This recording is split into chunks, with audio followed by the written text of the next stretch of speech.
Bienvenue à toujours cette couverture de cette journée très importante qui se met sous le slogan du financement, un des points clés pour l'efficacité, assurer l'efficacité aux objectifs de la défense du globe Terre contre le climat. Le financement donc serait un axe important. Nous commençons par l'actualité présidentielle. Le président Fattah al-Sisi a reçu aujourd'hui la présidente de la Tanzanie, Madame Samia Suluhu, en marge de la COP 27 sur le climat. Au cours de la rencontre, le chef de l'État a souhaité la bienvenue en Égypte à la présidente de la Tanzanie, mais aussi il a présenté ses condoléances pour les victimes de ce crash d'avion qui s'est abîmé sur le lac Victoria et à son atterrissage dans la ville de Bukuba, l'une des catastrophes aériennes les plus meurtrières de l'histoire de la Tanzanie. Madame Samia Suluhu, présidente de la Tanzanie, a apprécié la remarquable organisation de cet événement mondial, considéré comme une source de fierté pour le continent africain tout entier. Docteur Moustapha Madbouli a présidé la première séance dans le cadre de cette grande journée sous le slogan du financement. Le docteur Madbouli a souligné la nécessité d'assurer le financement nécessaire pour faire face au changement climatique dans ce pays en développement. Et dans son mot de circonstance, dans cette conférence qui a eu pour titre le financement du climat à l'ère de multiples crises, Monsieur Madbouli a souligné la nécessité du fait que les pays en développement ne font que charger de nouveaux fardeaux les citoyens.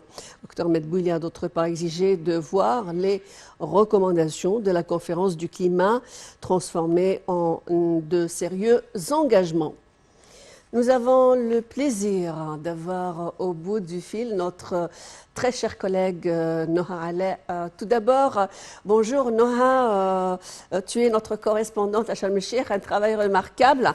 Aujourd'hui, tu as sûrement assisté à cette conférence, première conférence qui a eu pour thème le financement des conditions climatiques dans cette ère de polycrise présidée par le docteur Moustapha Madbouli. Quels sont les messages qui ont été adressés qui montrent que finalement cette question de continent africain, de ce qu'on appelle la justice de transition qui puisse donner un aval pour cette justice de transition pour un continent qui est défavorisé sur le point bien entendu du financement. Nawel, bonjour tout d'abord. Je suis ravie d'être avec vous au bout du fil pour vous faire part des dernières actualités de la COP 27. Merci pour vos messages en ma faveur, ça me touche. Et c'est vrai qu'aujourd'hui c'est une journée très importante parce que c'est là, à travers les différentes sessions, que nous allons vraiment mettre des solutions à chaque problème. Et c'est vrai que cette COP, on a une ambiance assez glaciale de la part des Africains en particulier, car les Africains sont en colère que depuis la COP 21 ou les accords de Paris en 2015, rien n'a été fait, ou plus ou moins n'a été fait. Il y a eu beaucoup de promesses qui ont été faites durant ces années-là, mais aucune action. Et c'est vrai que le financement est un des plus gros problèmes, car on demande aux pays de se mettre au vert ou de se préoccuper du changement climatique, mais tout cela demande de gros financements. Une enveloppe de 100 milliards de dollars avait été promise aux pays africains. Celle-ci n'a pas été respectée. On a vu que les grandes puissances, les plus grands pollueurs au monde, ont même boudé durant ces années-là leur investissement dans la COP 27. Aujourd'hui encore, nous avons les États-Unis qui sont divisés en deux. Une partie qui est pour justement lutter en faveur des changements climatiques, et une autre partie qui dit que ce n'est pas une priorité. Donc effectivement, nous n'arrivons pas encore à convaincre les pays les plus pollueurs, qui sont les plus riches, de s'investir et de tenir leurs engagements. Alors c'est vrai que le Premier ministre, Dr Madbouli, a une grosse responsabilité, car c'est le Premier ministre du pays hôte. Le pays hôte est un pays africain, donc nous parlons au nom de l'Afrique. Et c'est vrai qu'on l'a vu à travers du discours du président de Fattah el-Sisi, du discours du président de la COP 27, le ministre des Affaires étrangères, Samar Shoukry, que le temps était à l'action. Ils ont eu des discours alarmants, ils ont eu des discours importants qui ont fait que la salle, les différentes salles auxquelles ils ont participé, aux différentes sessions auxquelles ils ont participé, ils les ont laissés un petit peu devant le fait accompli. C'est-à-dire qu'aujourd'hui, il faut agir, on ne peut plus attendre. Ça a été le message du président de Fattah el-Sisi, et qui est le même et repris par le Premier ministre Madbouli, car effectivement, il est urgent. Il faut que nous agissons. On l'a vu cette année avec les différents scénarios à travers le monde. L'Europe a souffert des changements climatiques. Et c'est vrai que les financements, c'est un gros sujet. Et je pense que nous ne sommes pas prêts, malheureusement, à trouver des solutions aujourd'hui. Nous avons encore plusieurs jours et différentes sessions auxquelles nous pourrons discuter.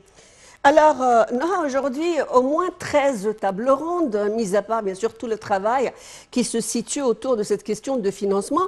Mais du moment que, comme vous avez dit, l'Égypte représente ce continent africain, cette question de rapport nord-sud est prépondérante. Aujourd'hui, quelles sont les possibilités pour cette Afrique de se retrouver, de dénicher des financements justement qui puissent assurer cette équité ou cette justice dans la question de confronter les catastrophes naturelles, les répercussions ou dans l'urgence climatique, et comment ça peut se faire? Alors, comme vous avez pu le noter, la présence africaine est remarquée.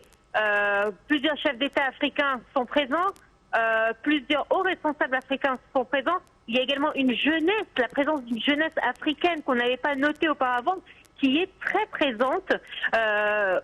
Ils ont quasiment pris l'espace des pavillons de cette édition de la COP. Et c'est vrai que rien que ça, c'est un message fort. La présence des Africains à cette COP montre l'intérêt qu'ils portent pour cette question.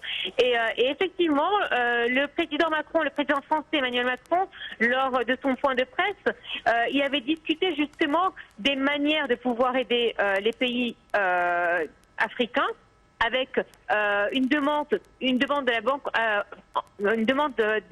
la Banque mondiale de faire des financements dits intelligents, des financements verts, pour qu'on puisse aider à financer ces projets écologiques. Étant donné que les pays africains, ça fait des années qu'ils entendent ces mêmes promesses, ils ont décidé d'agir à niveau national. Chaque pays a mis en place des petits projets à petits coûts, à coûts vraiment petits, pour pouvoir essayer d'éviter les catastrophes. Beaucoup sont frappés par la sécheresse, par des inondations, et c'est vrai qu'ils essayent du mieux qu'ils peuvent, avec l'aide de cette jeunesse qui est impliquée et engagée dans cette cause, à trouver des solutions. Et à travers les interviews que nous avons fait à travers la Night TV, vous allez voir et vous allez constater qu'effectivement les jeunes ne sont plus dupes, ils sont intelligents, cultivés, et ils sont surtout conscients de ce qui se passe. Et je pense que cette jeunesse va faire la différence, et que cette COP va faire la différence. Alors, Monsieur El Gore